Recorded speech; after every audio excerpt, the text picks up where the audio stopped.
My name is Claire Harrison. I graduated from law school with honors, earned a place in a top graduate program, and after that, with my parents' backing, opened my own small firm.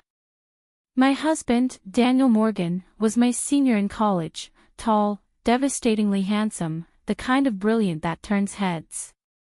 He pursued me publicly, with roses under my dorm window and a fervor that had the whole campus talking.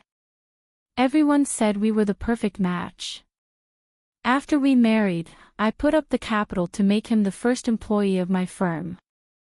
I mentored him, supported him, lifted a struggling boy from a backwater town into a respected partner. I thought I'd married for love. Until the second month of my pregnancy, when I found a long brown hair tangled in the laundry. My own hair is short and black. That strand carried a stranger's perfume. Then the private investigator handed me a manila envelope. The photos inside showed two faces pressed close, my husband, and my best friend Olivia Scott, a woman I had personally hired at my firm. I thought that was the full extent of the betrayal. One night while he was in the shower, I slipped a listening device into the lining of his briefcase. I sat in the dark living room, headphones on, and heard him talking to Olivia. I heard them discuss how they would get her out of the picture once the baby is weaned. I heard them laugh about how to frame me for something, how to send me to prison. Then Olivia complained in a baby voice that she couldn't have children, and my husband comforted her, "Don't worry. Claire's baby will be your baby." My hand went to my belly. Ice filled my veins. I wasn't a wife. I was a machine. A provider of womb, wealth, and social advancement. They didn't want me. They wanted my child, my house, my parents' money. I turned off the recorder. In 3 days, I did 2 things. First, I scheduled an abortion. Second, I began writing a detailed list of evidence. They wanted my baby. I'd make sure they never even caught a glimpse of him. They wanted me penniless. I'd destroy them so thoroughly they'd have nothing left but shame. They wanted me in prison. Fine. But I swore, they'd walk in ahead of me. Daniel Morgan was my senior, a star in the law school firmament. He had a face you couldn't forget, high brow, sharp jaw, a smile that tilted just so, with a hint of mischief and depth. More than half the women in my class had crushes on him, and I was one of them. I wasn't lacking in admirers myself, but I wanted him. During my junior year, when he was a senior, we shared the same thesis advisor and kept running into each other. He'd pass by, and his shirt carried the clean scent of laundry dried in sunshine. When we discussed cases, he'd look right at me, not with the shifty gaze of other boys. We grew close. He graduated and I stayed for my master's. I thought it would fade, the way campus stories do. But when I started grad school, Daniel began pursuing me openly. Roses at my door, waiting after lectures, standing under the street lamp so long his shadow stretched across the path. The whole university buzzed. Even our advisor teased us. Half a year later, we were together. Those were the happiest days of my life. Even now, recalling them feels like a hand around my throat, sweet and suffocating. After I earned my degree, I used my parents' startup money and my savings to open a small firm. Daniel was my first employee. From day one, I treated him like a partner, giving him authority over personnel and finances. I handled litigation and court appearances, he ran the office and managed accounts. The division worked perfectly. Within 2 years, we'd grown from 3 to over a dozen staff, building a solid reputation. My career and my love life seemed to be heading exactly where I wanted. At 25, against my parents' wishes, I married him. The night before the wedding, my father called for 2 hours. He was usually blunt, but that night he stumbled over his words, circling the same point. A marriage between unequal backgrounds, he said, was a risk. My mother grabbed the phone and was sharper. You know his family. You know what his parents are like. Think hard. I laughed and reassured them, listing all the reasons Daniel was wonderful. They say you shouldn't marry the man your parents warn you about. Those words are now needles laced with poison, lodged deep in my bones. After the wedding, his mother started pressuring us for a grandchild. Margaret Morgan called twice a week, always right when I came home exhausted. Her opening line never changed, "Any news from your belly?" I put her off with work excuses for 2 years. During that time, our firm took on several big cases, and my name started appearing on industry lists. I naively thought professional success would quiet her. Then my period was late. 2 lines. That evening when I told Daniel, his eyes went red and he scooped me up, spinning me carefully, as if I were made of glass. He pressed his lips to my forehead, his voice shaking. "Thank you, babe." He knelt and rested his cheek against my belly, and I could feel the warmth of his breath through my pajamas. In that moment, I was certain this man loved me. After the pregnancy, he transformed. He did all the laundry and cooking, wouldn't let me lift a finger. When I craved wontons at midnight, he'd throw on a coat and come back 40 minutes later with a steaming bowl. He even studied prenatal nutrition, plastering the fridge with neat lists of foods to avoid. His obsession with the baby soon surpassed his attention to me. I didn't think much of it at first, first-time fathers are like that. But he started coming home less. Every time I called, he was swamped with work. I believed him. I'd been a lawyer, I knew how crazy hours could get. Besides, our senior partner Robert Sullivan was keeping an eye on things. I settled into a cozy routine, reading parenting books, filling online shopping carts with tiny clothes, planning the nursery color scheme. One evening while he was supposedly working late, I scrolled through social media.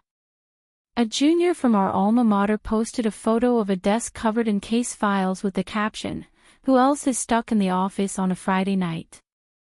I liked it, then read the comments.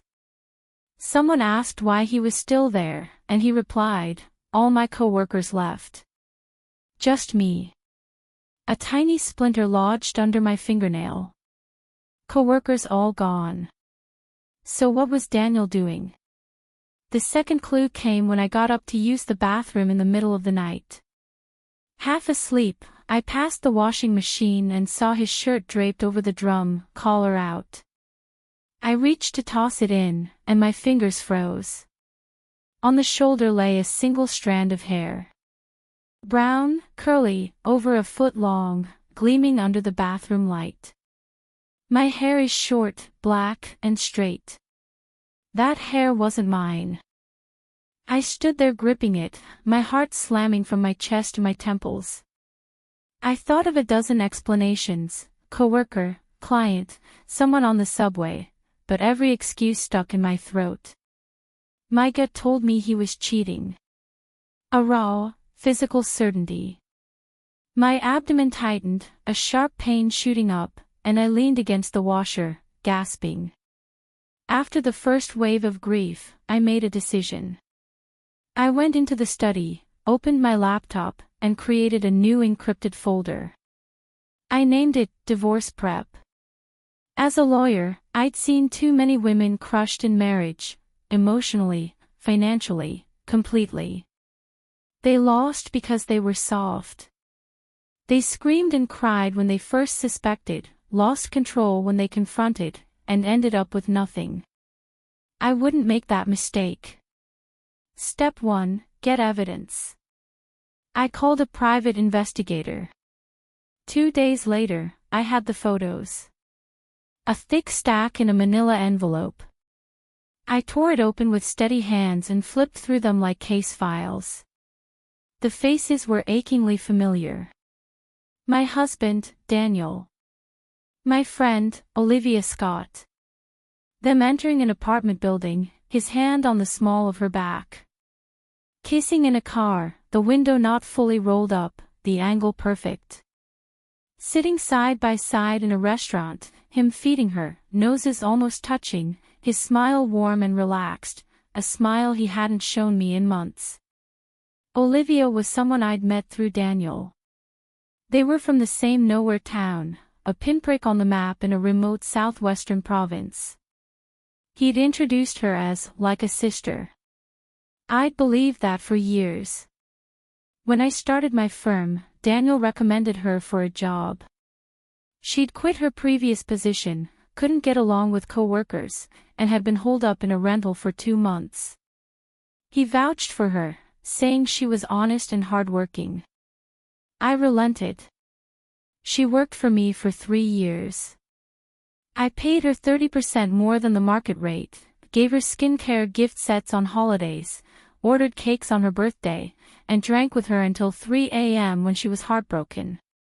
Looking back, every kindness must have felt like flaunting. And I never noticed. I stared at those photos until my eyes went dry and my fingers left white marks on the edges. Then I fed them into the shredder, one by one, watching the machine hum and spit the images into a million unreadable threads. The backups were already in the cloud, locked behind triple encryption. The evidence wouldn't vanish. Only my softness did. Once I confirmed the affair, I moved to step 2, terminate the pregnancy. Not out of cruelty, but clarity. If I gave birth, the child would be a pawn in a brutal custody war. I refused to bring a baby into that. Besides, Daniel and Olivia had designs on my child. I'd never let them have him. That evening Daniel came home and found me awake. He paused mid-step, then slipped on his concerned expression and came over. "Honey, what's wrong? Why are you up so late? Hungry? What can I get you?" His voice was tender, his eyes attentive, his fingers brushing hair from my face. Every detail perfect. Before I knew the truth, I would have been moved. Instead, I smiled. Just missing my parents. They were traveling the world, currently in the US. My mother sent photos daily, yesterday Yellowstone, today the Grand Canyon. I'd thought it through. I'd have the procedure abroad, recover quietly, and return. If I did it locally, Daniel might find out. And they treasured this baby. I'd make sure they never even saw its shadow. I told him, staying home all day isn't good for the pregnancy. I want to visit my parents, get some fresh air. They can take care of me. A flicker of unease crossed his face, jaw tightening for a heartbeat. But he agreed. I booked a flight for 3 days later. That same night, I woke to an empty bed. The sheets beside me were cold. I crept to the door. Down the hall, in the guest bathroom, Daniel was on the phone, voice low but audible. "She says she wants to travel." I couldn't say no. "Don't worry, the grandson is fine. Her parents will watch her over there. Mom, I promise, I'll divorce her once the baby's weaned. Olivia will understand. I'll tell her tomorrow." I memorized every word, then went back to bed and closed my eyes. His words were ice picks driven into my spine. The next day, while he was at work, I went to a flea market. Among the clutter of old radios and used furniture, I found a small listening device, stable signal, long battery life. I paid cash, no record. At home, I hid it in the top crevice of our bedroom wardrobe, behind the trim where no one would look. That afternoon, I flew to the US. I didn't tell my parents about the affair. I only said I didn't want the baby anymore, and asked them not to tell Daniel. My father gave me a long look, my mother opened her mouth and shut it. They understood. I found a private clinic and scheduled the surgery. During the pre-op exam, the doctor glanced at the report and said casually, "It's a boy." "Are you sure?" I froze for a beat. A boy. Exactly what Daniel wanted, what Margaret dreamed of. All their schemes revolved around this male heir. I didn't hesitate long. "Yes," I said. "I'm sure." The day of the procedure, I signed the forms alone. On the operating table, I stared at the overhead light, dry-eyed. I heard the clink of metal instruments, the low murmur of the medical team, my own heartbeat on the monitor. A single tear slipped sideways into my hair. I told myself it was saline. I lost a child. But I was taking back my life. During my recovery in the States, every evening I'd put on headphones and listen. My parents thought I was binge-watching shows. They didn't know I was eavesdropping on hell. With me gone, the two of them let loose completely. Daniel brought Olivia to my house, the house I'd paid for, with the curtains I'd picked, the solid wood bed I'd spent weeks choosing. They tangled together in my bedroom. Disgusting sounds filled my ears. I listened without expression, my fingernails digging crescent moons into my palms. I saved every recording, time-stamped and labeled. After one of their sessions, Olivia's voice came through, lazy and satisfied. "This house is so big. I wish I could live here." Daniel murmured, "Be patient. You will." There was a pause, then she said, almost hesitantly, "Have you thought about making Claire leave with nothing?" The line went quiet. Then Daniel spoke, calm and certain, like a business plan. "Once the baby's weaned, we'll get her locked up. Her assets will go to my son, and my sons will be mine." Olivia giggled. "You're so cunning. There's more." Then the sound started again. I removed my headphones and set them on the table. The recording light still blinked red. Trembling, I clenched my teeth. Not because of the betrayal, but because of that word, locked up. They didn't just want my child, my money, my house.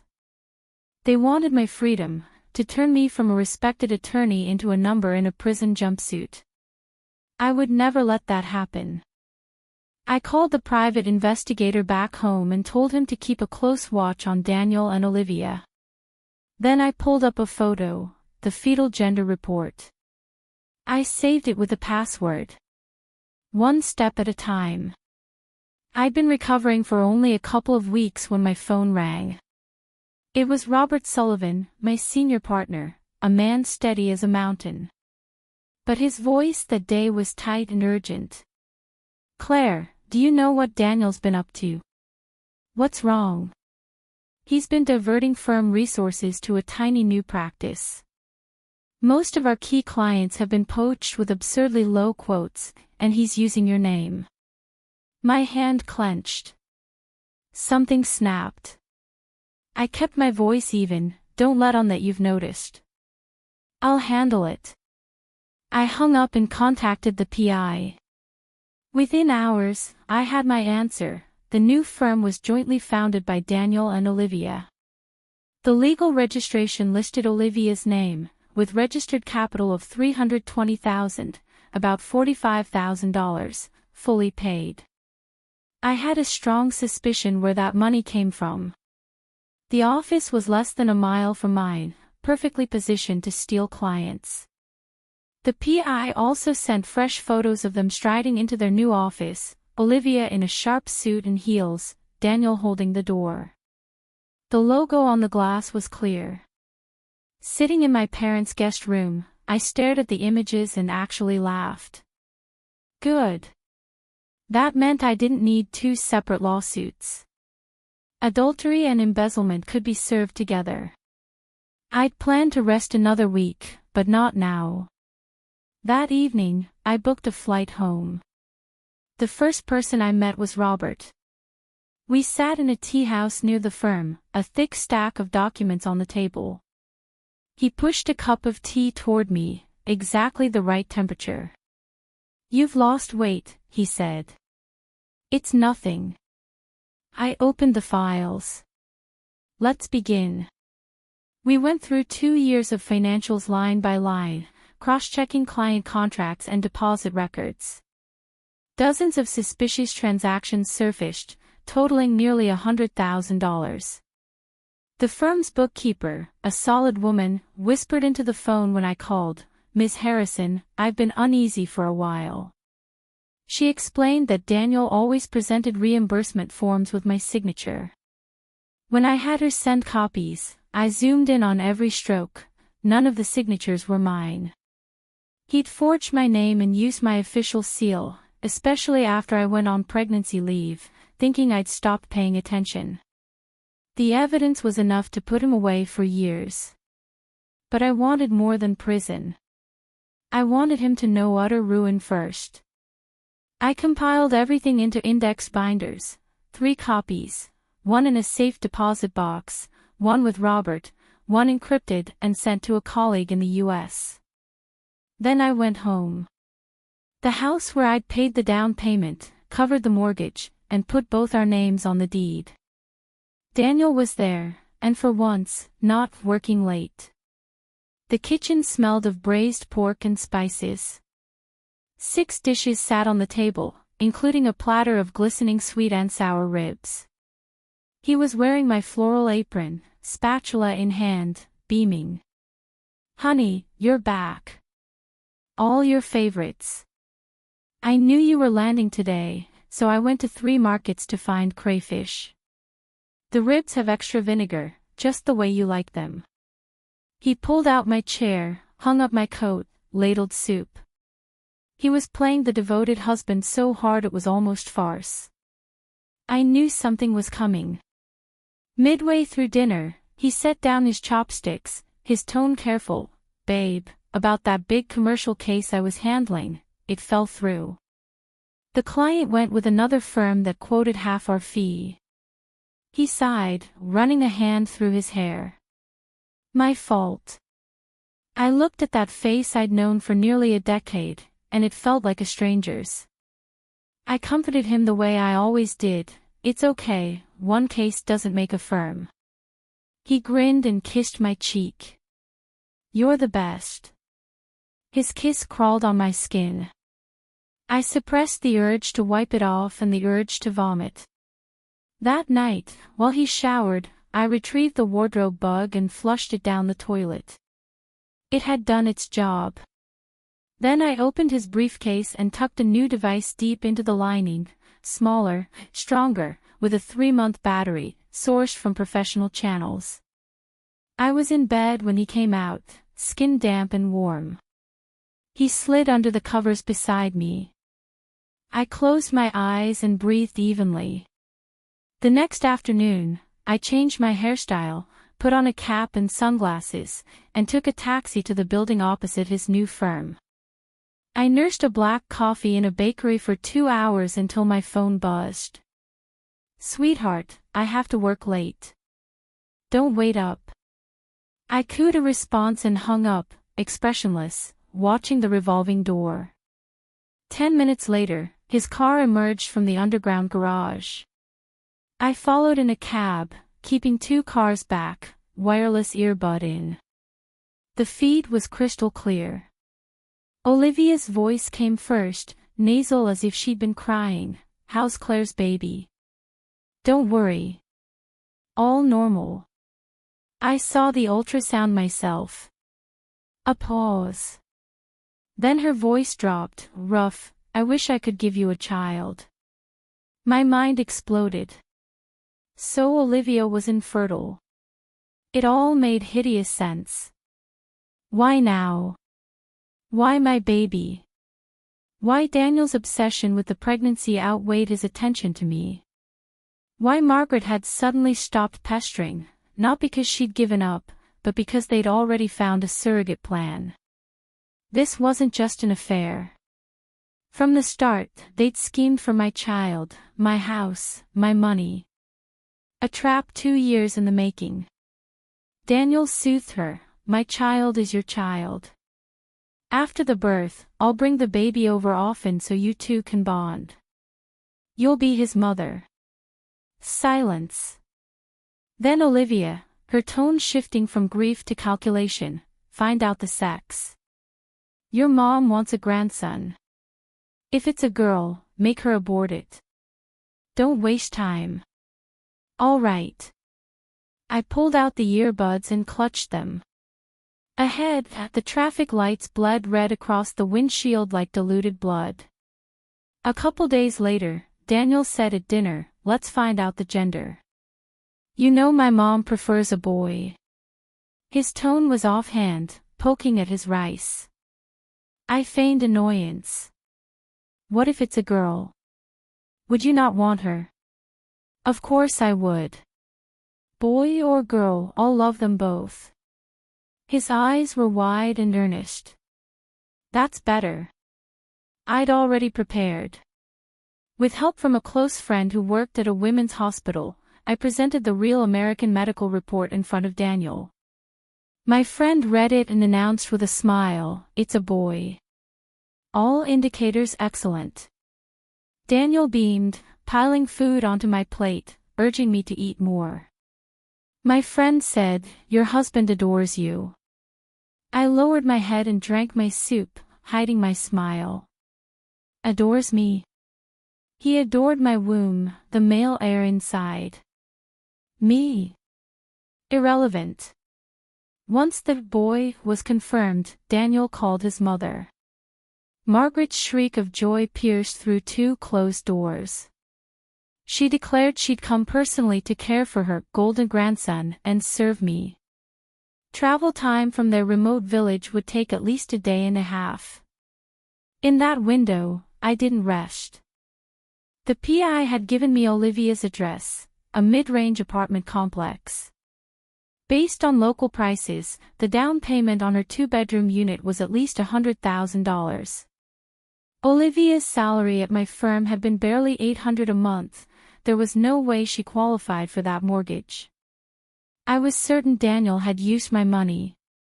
But certainty wasn't proof. I needed to trace the source. Margaret arrived hauling 2 woven sacks, wearing a dusty floral blouse, and immediately began ordering everyone around. She criticized the housekeeper for using salt, threw out all the seafood from the fridge chanting, "Too fishy for the baby," and mandated bone broth and morning walks.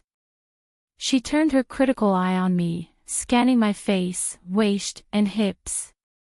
"Claire, you need to exercise. Your hips are too small, you'll have a hard time giving birth. And remember, my grandson must be delivered naturally, no C-section. C-section babies have soft heads and aren't smart. Look at my Daniel, natural birth, top of his class." She slapped her thigh with pride, as if her vaginal delivery had single-handedly produced his law degree. "You're lucky to be able to give him a child." I looked past her at our wedding photo on the shelf, me in a white gown smiling like an idiot. Lucky. Right. Each of her words would make the jury hate her son even more. Every morning at 7, Margaret yanked my blankets off and threw open the windows. "Get up. Walk 3 laps around the complex." The cold wind bit my skin. I endured, because I still hadn't traced that down payment. One gray morning, as I trudged along the garden path counting steps, a shadow blocked my way. A strange woman grabbed my arm. She looked about 40, with rough skin and wind-chapped cheeks, wearing a faded padded coat. Her eyes were unnaturally bright, frantic. "Are you Margaret's relative?" she demanded, her accent thick. "Where is she? I need to find her." I was startled, but quickly steadied myself. She rushed on, "I've been watching the entrance for days. I saw you with her. Please, I have to talk to her." She owes me money. I'm being hounded by debt collectors. I didn't pull away. In my calmest lawyer voice, I said, take a breath. Tell me slowly. I have money. She released me, stepped back, and looked me over. Her gaze dropped to my belly, then back up, suddenly suspicious. You're her daughter-in-law? Yes. Daughter-in-law. She chewed the word, then let out a short, bitter laugh. You look different from the last one. My spine snapped rigid. The last one. Olivia. Or someone else. Before I could ask, her phone rang. She glanced at the screen, face draining. She turned away, voice strained, soon, just a few more days. When she hung up, she was even more frantic. She faced me again, almost in tears. You're Claire, right? I nodded. She took a shuddering breath and pulled up her sleeve, revealing wrists covered in calluses. That earlier deal, wasn't it agreed that I'd get 50,000, success or not? The miscarriage wasn't my fault. I was already 5 months along, the induced labor nearly killed me. You people should still pay something. My pupils constricted.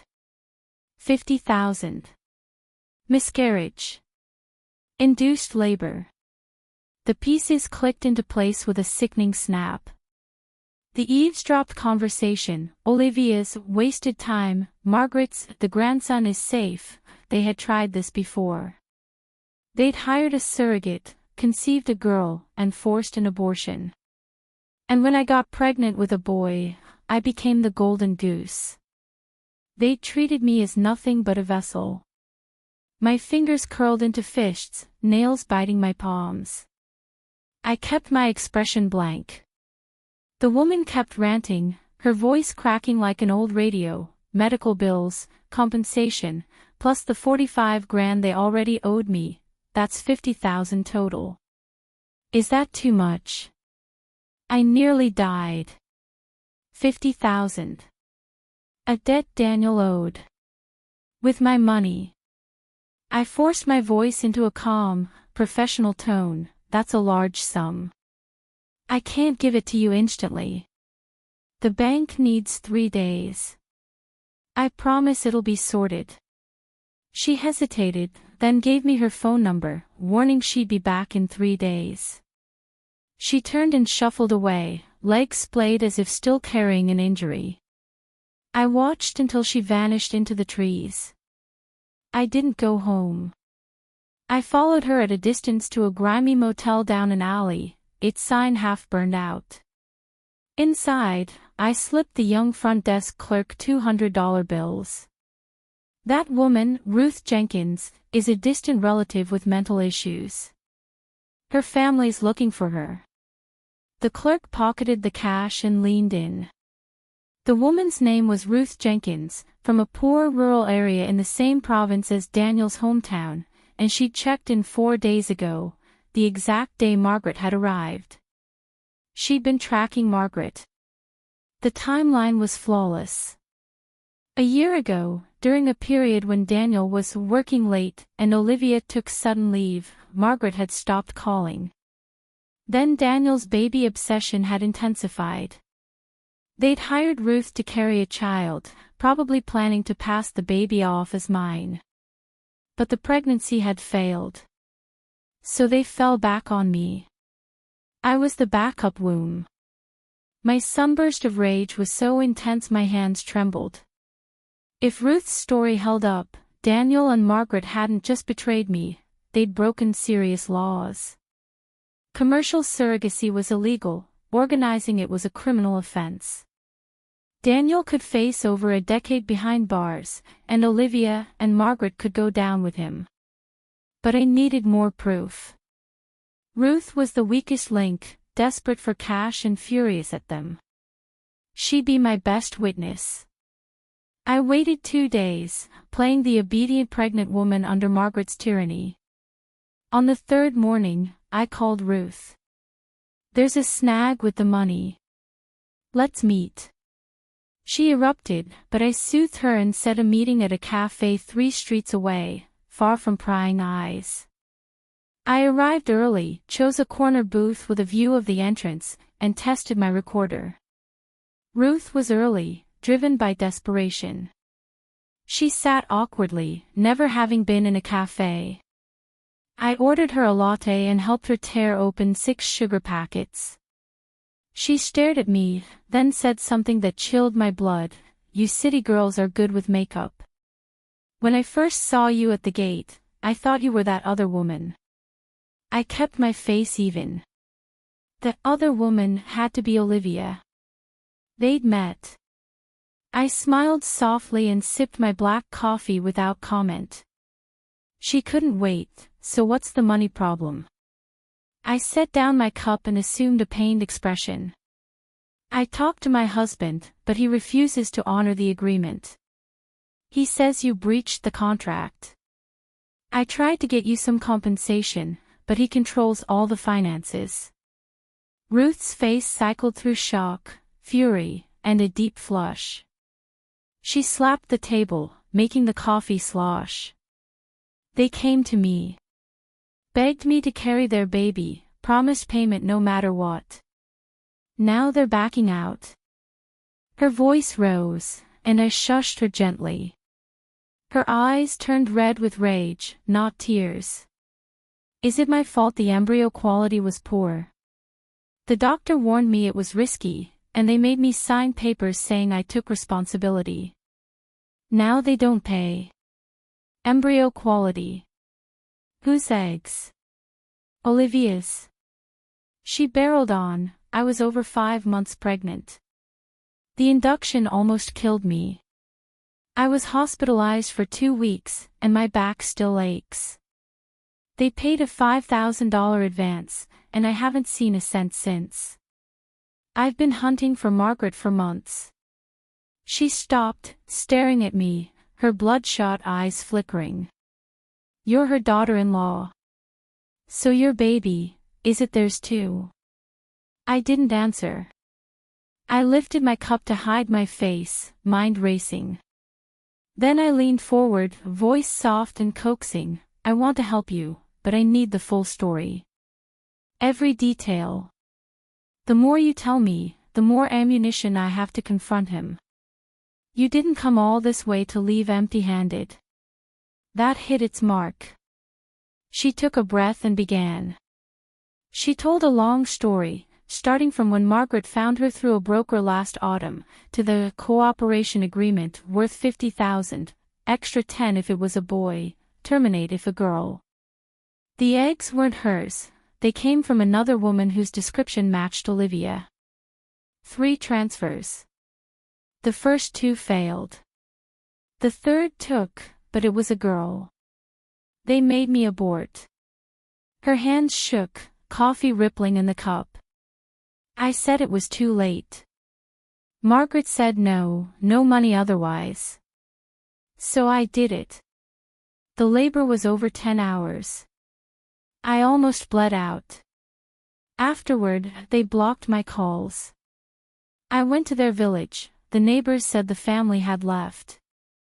I tracked Margaret here after half a year. She looked at me, eyes dry now, full of searing hate. I want my money. You tell Daniel that if he plays games, I'm going to the police. I've got nothing left to lose. I let the silence settle, then pulled a tissue from my bag and slid it over. Ruth, I said, my voice as steady as a closing argument, you don't need to go to the police. I'll get your money. But in return, you'll come with me to a notary and turn everything you just told me into a sworn affidavit. She blinked at the tissue. I continued, I'm not asking you to stick your neck out. Just repeat your story when the time comes. My lawyers will handle the rest. She stared, then slowly, a corner of her mouth curved. Deal. I placed my recorder on the table, its red light still glowing.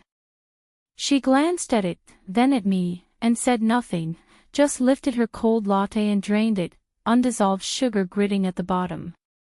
After she left, I sat by the window a while longer. The money I'd promised wasn't from Daniel's pocket, it would come from my marital assets. Once the divorce judgment landed, every cent Daniel stole would be clawed back, and Ruth's compensation would be deducted from Margaret's share. Claire's way of closing a case. That night, I came home to Margaret watching TV, a plate of sunflower seed shells on the coffee table. She didn't look up. "Tomorrow, we walk extra laps. Your hips are still too small." I paused and turned. Her profile flickered in the screen light, lips working the seeds. "Sure, Mom," I said, smiling, then went upstairs and locked my bedroom door. The moment the lock clicked, my smile vanished like a peeled-off skin. My phone lit up with a new email from the PI, the down payment receipt for Olivia's apartment, showing the transfer came directly from my firm's business account, authorized by Daniel. Another bank screenshot showed an additional $20,000 labeled renovation on the same day. I saved both images in my encrypted folder and shut my laptop. Standing at the window, the cold streetlight washing over me, I looked down at the garden path where I was marched every morning. "Margaret, you force me to exercise so your grandson will be smart.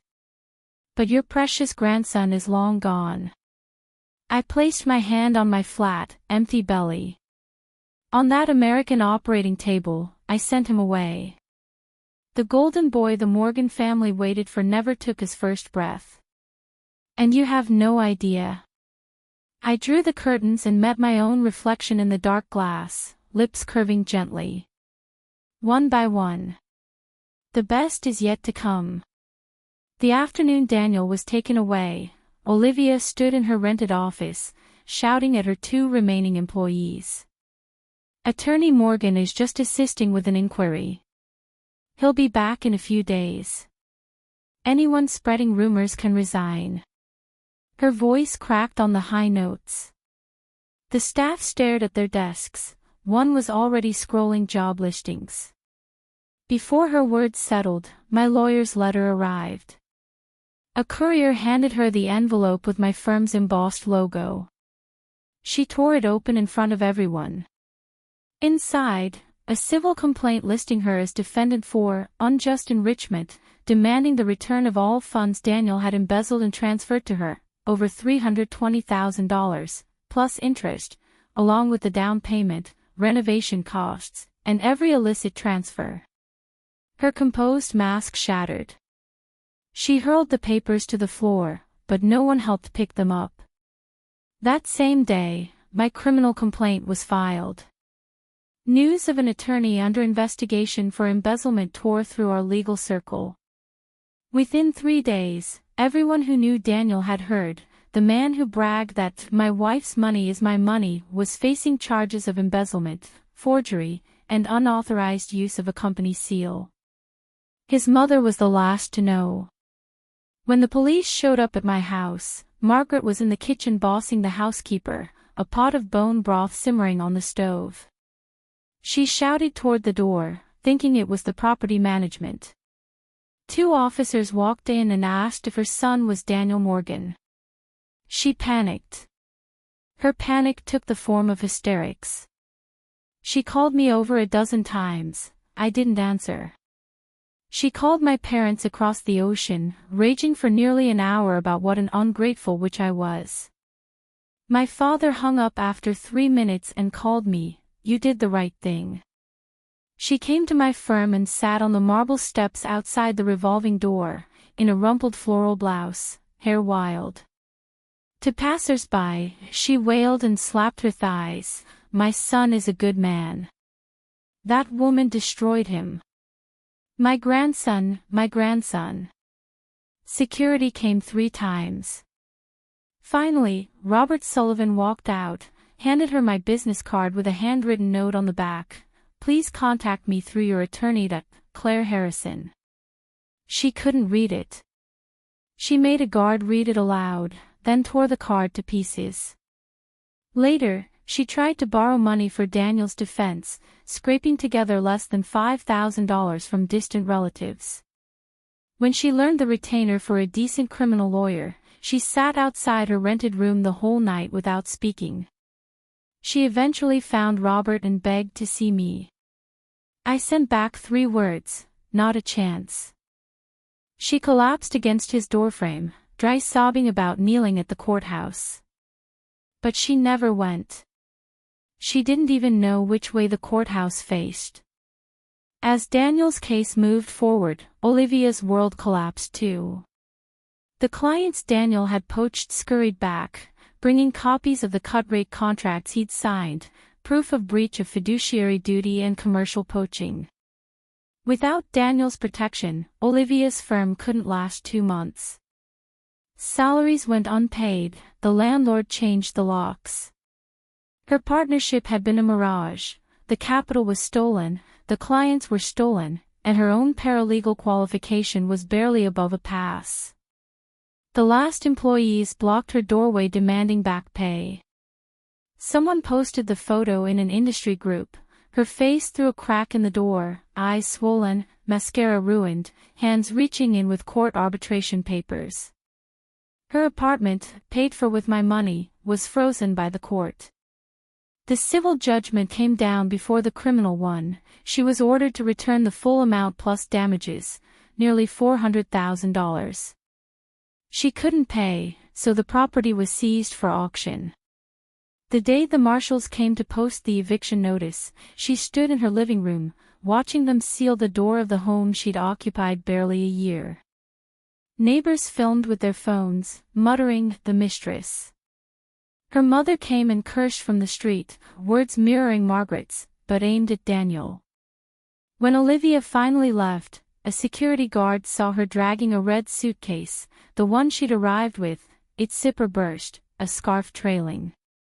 Before the trial, I was in my office organizing final evidence. Evening light sliced through the blinds. Robert knocked and placed a worn manila envelope on my desk. "Daniel sent you a letter from the detention center." "Through his lawyer." I opened it. No letter. Just a photograph. It was of us, taken in college, beneath a ginkgo tree turning gold. He had his arm around me, and we were laughing, wind-tousled, carefree. I remembered that day, a month after we'd gotten together. He'd skipped class to bike me 40 minutes to see the autumn leaves. On the way back, the chain broke, and he knelt on the roadside fixing it, hands greasy, while I held a phone light. When he finished, he called, "Hold on tight," and I wrapped my arms around him, my cheek against his back, believing that road could stretch on forever. On the back, in his crooked handwriting, were 4 words, "I'm sorry." The baby. I stared for a long time. The office was silent, just the hum of the AC and distant traffic. The light receded, swallowing the ginkgo leaves. Sorry. The baby. He thought I'd aborted his child because of his cheating. He had no idea that even without the affair, I would never have let my child become their pawn. He didn't know that the moment I heard him say, "Claire's baby will be your baby," that boy's fate was sealed. He lost everything not because of betrayal, but because of his greed. I turned the photograph face down, slipped it back into the envelope, and tucked it into the deepest drawer of my desk. Then I picked up the phone and called the prosecutor. "This is Claire Harrison, the victim in the embezzlement case. I have supplementary evidence. Also, regarding the organized surrogacy, I have a witness ready to testify." A pause. "Ms. Harrison, let's schedule a meeting." I hung up and continued my work. The trial lasted 2 days. When Daniel was let in, I barely recognized him. He'd lost so much weight his suit hung like a sack. His cheekbones jutted, his eye sockets hollow. His shaved head showed gray stubble at the temples. He was only 32. He shuffled into the defendant's box, head down, diminished. He glanced at the gallery and saw me. A tangle of resentment, regret, and defeat twisted his features. His lips moved, but he looked away. I sat in the front row, spine straight in a charcoal suit, a folder in my hands. When his eyes met mine, I gave a small, calm smile, the kind a lawyer gives the losing side, courteous and distant. He shuddered as if doused in ice water. I won't dwell on the trial. Evidence stacked high, photos, financial records, the surrogate's testimony, the listening transcripts. The defense could only weakly argue marital harmony not yet broken. The prosecutor read out my prenuptial asset list, then every embezzled sum. The total was staggering, and the gallery gasped. The judge asked if he pleaded guilty. Long silence. His hands clenched and unclenched on the rail. Finally, from the depths, a single word, guilty. He wept silently, tears splashing on the metal rail, shoulders heaving. The gavel fell. Daniel Morgan was sentenced to 11 years for embezzlement, forgery, and organizing illegal surrogacy. Olivia Scott got 3 years for complicity. Margaret Morgan received 2 years, suspended for 3, for her role in the surrogacy scheme. As the sentences were read, Margaret screamed and lunged up, shouting her son's name, until the bailiffs restrained her. She collapsed like a sack of bones. Olivia never lifted her head. Her hair was short now, not the long brown curls I remembered. When she was let out, she glanced back at Daniel, a look neither loving nor hateful, just hollow, as if she'd finally realized she'd bet everything and lost. Daniel was escorted past me, close enough that I saw the burst vessels in his eyes. He stopped, struggling against his guard, and turned to look at me across the low wooden railing. "I'm sorry," he whispered, the same words from the photo, dry as a dead leaf. I said nothing. I gathered my files, stood, and walked away, my heels clicking a steady rhythm on the terrazzo floor. His shuffling footsteps faded behind me, swallowed by the closing door. Outside the courthouse, sunlight crashed down. On the steps, I paused, then bent and removed my heels. I walked barefoot on the rough granite, the stone warm and solid against my soles. It stung a little, but it was real, alive, no longer tiptoeing around anyone's moods. Spring had come. The magnolias beside the courthouse were blooming white, petals drifting onto my feet, light as a sigh. I breathed deep. The air smelled of turned earth and, faintly, breakfast soy milk from somewhere nearby. It was the smell of freedom, something I hadn't known for a very long time. 6 months later, Daniel's appeal was denied. Olivia didn't appeal and went straight to the women's prison. Margaret returned to her village, where she now haunted her house, her theories about natural birth having lost their audience. Ruth received compensation, not the full amount, but enough to clear her debts and open a small breakfast stall. She called me once, amid the hiss of steamers and children's chatter, to say she'd never be a surrogate again. My firm merged into Robert's team, rebranding and expanding. At the opening dinner, someone asked my plans. I lifted a piece of tripe from the hot pot and said, "Practice law. Fight more cases. Help people who've been bullied." They said I'd changed. I felt I'd finally become myself. I didn't keep the house. The afternoon Daniel was taken, I stood in that empty home with Margaret's leftover sunflower seeds still in the drawer and a pot of cold bone broth on the stove. Then I called a realtor. It sold within a week. The buyers were a young couple. The wife fell in love with the south-facing windows, already planning a row of succulents. They didn't know the house's history, and that was good. New light would fill that living room.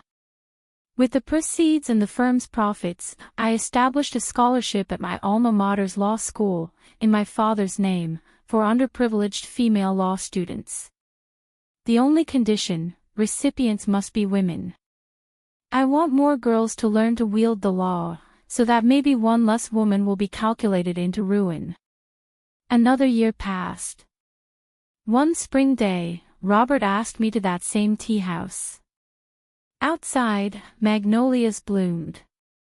He slid a document across the table, an invitation to become a named partner in a new firm, on the other side of town.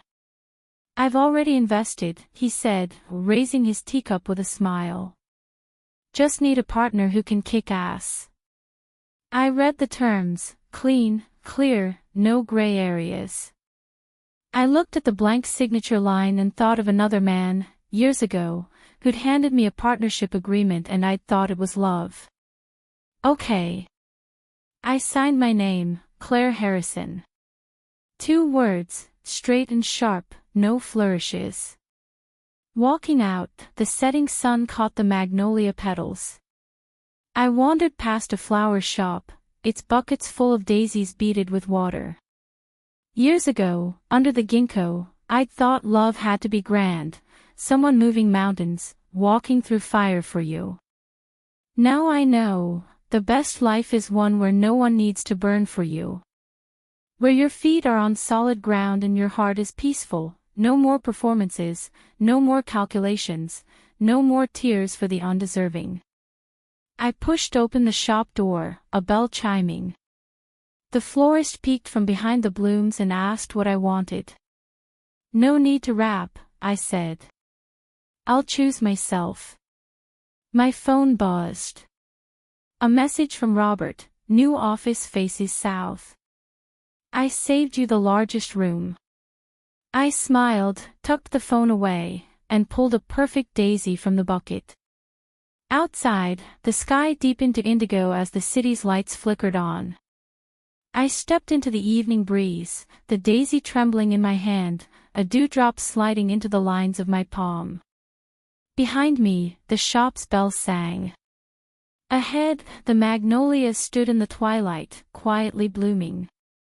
The rest of my life is long, and finally, it belongs to me.